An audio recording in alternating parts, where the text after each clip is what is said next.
Welcome to the Prime Life Project podcast, a place to help you unlock your full potential, both mentally and physically, to become the best version of you.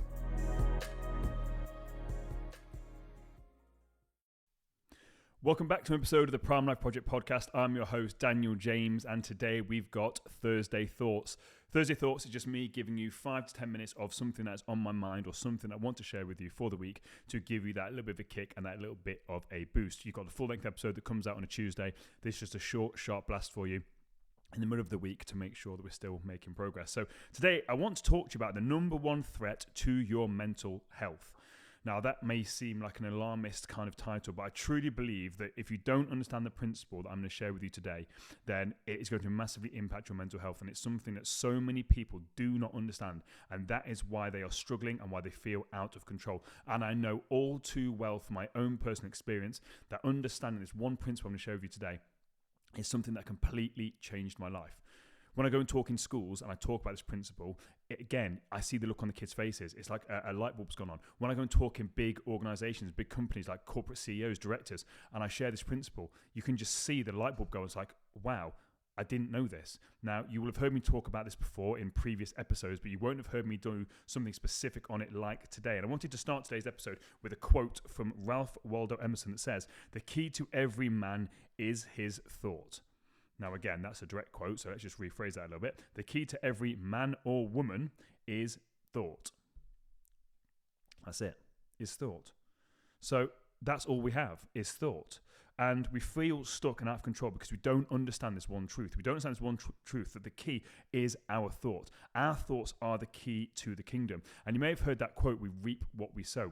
People hear it all the time. And what they're talking about there is if you put good out, you get good back. They kind of talk about it in almost like a law of attraction kind of way. But I don't really think people necessarily, again, understand that quote. We reap what we sow, or we harvest what we plant. Now, your thoughts are the seeds that you plant in the fertile soil of your subconscious mind.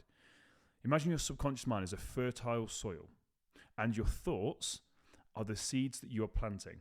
So you've got your conscious brain is where you think. That is where you're able to think. That's where you perceive the world. So you can see with your eyes, you taste, you touch, you smell, all these things. That's how, it's like the filter that we see the world through.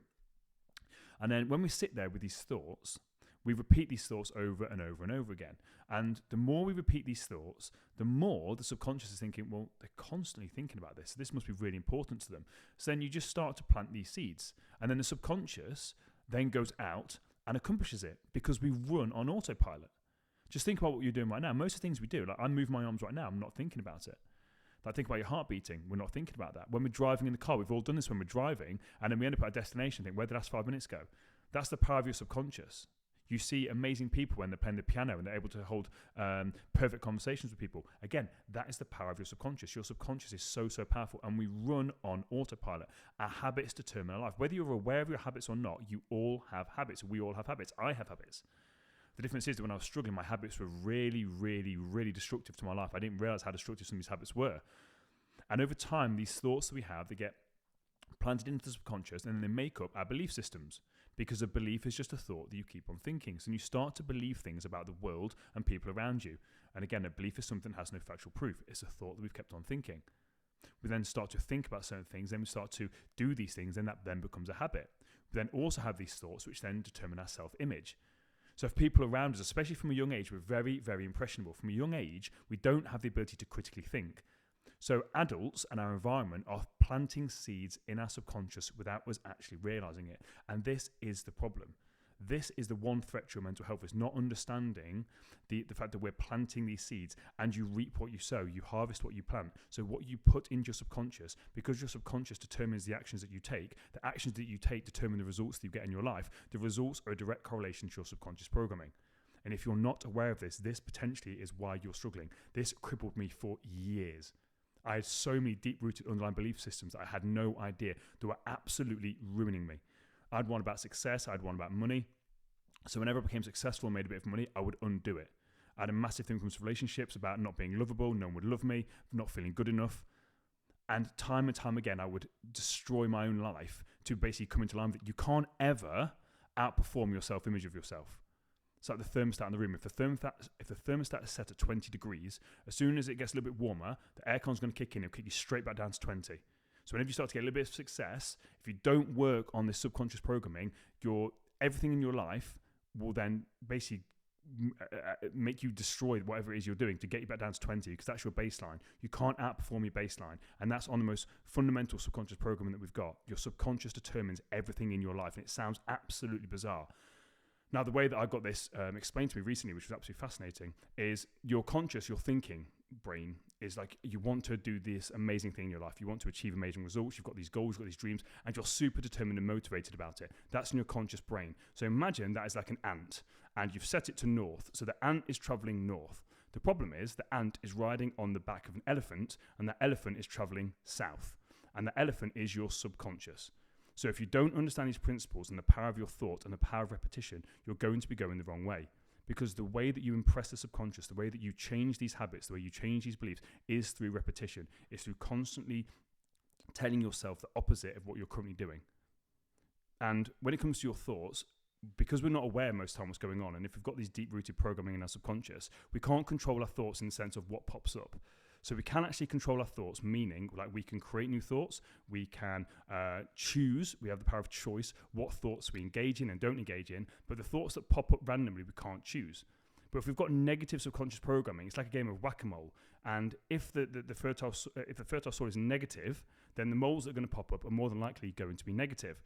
So what we need to do is understand that we need to become aware of the thoughts that we're having on a consistent basis. So think of your thoughts like a token. So imagine we've got good thoughts are blue and bad thoughts are red. Ask yourself, how many at the end of each day, how many of each colour would you actually have? What kind of thoughts are you having on a daily basis? Because remember, these are the seeds that you're planting. Are you planting blue seeds or are you planting red seeds? Now, if you're saying to me, do you know what, I don't know, I'm not really that aware of my thoughts.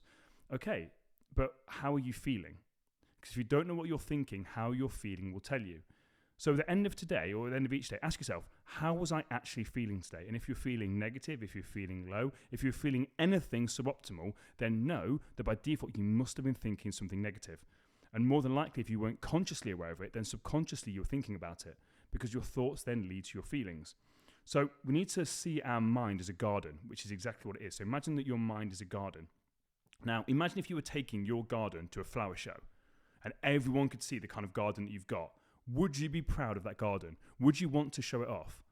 Or would you be quite embarrassed about it? Now, if the answer is you'd be quite embarrassed about it, that then tells us, right, that is the number one threat to your mental health. The quality of your thoughts, the actual thoughts you're having. And if you don't actually try and give conscious attention to the thoughts that we're having and try and plant new thoughts, that is where these negative thoughts fester. Because we're not aware of what we're thinking about. Before we know, we get caught in this negative thought spiral. And that's where most things, when it comes to anxiety or depression, they come from our thoughts. We get stuck on a negative thought pattern and we can't get out the loop. And we can't get out the loop because we're not aware that we're in the loop in the first place. So what we need to do is, if we are struggling with these things, we need to, it sounds a bit bizarre here, we need to not think about the negative thoughts that we're having. Because if we think about the negative thought that we're having, we're then giving that energy. I don't want to think about this car. Well, guess what you think about? Or no, let's use a better example. I don't want to think about not having money. Okay, so I don't want to think about not having money. What are you then thinking about? Not having money. Because you're thinking about the thought, and the thought's about not having money. So by you not trying to think about it, it's there. There's that amazing quote, what we resist persists. So the more we try and resist it, that's where the problem occurs, which where most of us get stuck, because we try and get rid of this negative thought pattern by thinking about getting rid of the negative thought pattern, so it leads us into more of a negative spiral. So what we need to do is we need to move our attention to a new thought. Move it away from the negative and towards the positive. Move it away from the darkness and towards the light. Now, if you can't think of a thought, a positive thought, then create one. This is the power of your thought. You can create new thoughts. Make up thoughts if they're needed. If it's going to get you out of that negative thought spiral, make up something funny. Make up something that you would love to see. Just make something up. Because again, our thoughts, we can pull out memories, so we can pull out really positive, happy memories. But if you're going to say, oh, I don't have any positive memories. Okay, well, make something up. Make something up, because that is the power that our thoughts have, which we're not taught. We have the power to create thoughts out of nothing. If I tell you right now to close your eyes, as long as you're not driving, and think of a purple elephant with a monocle is one of those like one-eye glasses. So purple elephant riding a tricycle with a monocle over a rainbow, you could sit there and you could create that thought. You've totally created a new, completely random, made-up thought. But again, by doing that, it should make you laugh a little bit because it's funny. You can have fun with it. But we don't realize that we can do this. And that's what we need to do. The number one threat to your mental health is not understanding the power of your thoughts and the seeds that you're planting on a daily basis. Ask yourself, what thought tokens have I collected today? Would there be more blue or would there be more red?